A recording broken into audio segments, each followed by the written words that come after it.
Okay, so this is my actual favorite part of New Orleans. I don't know what it's called, but it's outside of the French Quarter and it's just a little more artsy. There's a ton of galleries, and we're gonna go to this restaurant because not one, but like 5 people told us to go to Pêche. So if you like seafood and if you're coming to Louisiana, seafood is kind of well seasoned on the menu a lot. So if you like well seasoned seafood, we're going to check out Pêche. And then just look, I mean, if you're an architecture junkie, both Gwendolyn and I are architecture junkies. So, I mean, look at this. I just want to live upstairs. Can I just like have a Aperol spritz up there? Okay, want to go check it out? And we're going to tell you about it after an Aperol spritz or two. 2 hours later. I don't know where you live, okay? But I'm here to tell you that having lived in 2 food capitals in New York and LA, I'm going to tell you this food here is, Gwen and I were literally almost in grief. We were almost crying that the meal was over. When did that ever happen to you? Like when?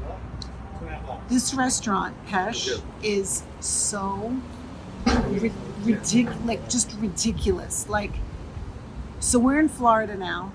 And we were in LA where they pretend they have really good food, but trust me, LA food is very mediocre.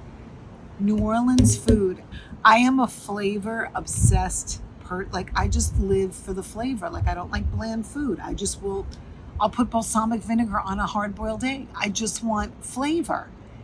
This restaurant, I had some cabbage salad that sounds so boring, and it was like I couldn't stop eating it. It was like a haystack of cabbage, okay? I had a hanger steak with salsa verde, and Gwen had like some seafood crudo. I don't even know what that means, but I know it's raw. It's fancy European word that means raw.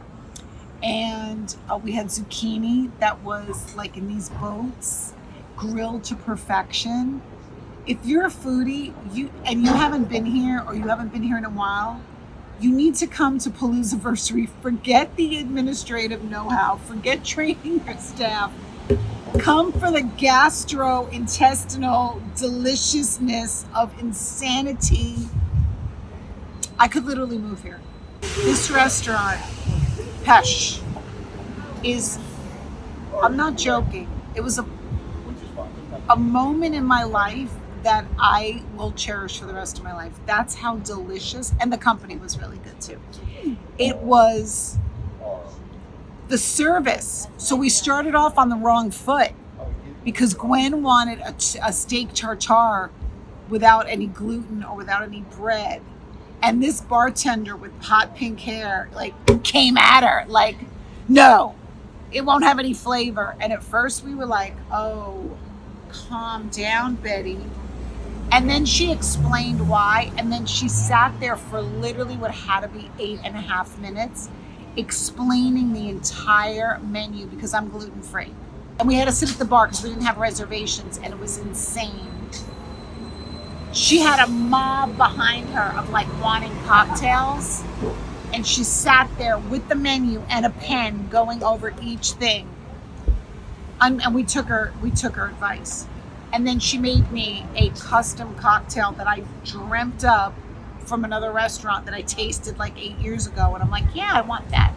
And she whipped it up. And it wasn't expensive. Ambiance was to die for.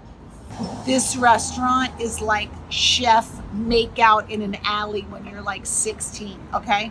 Forget chef's kiss.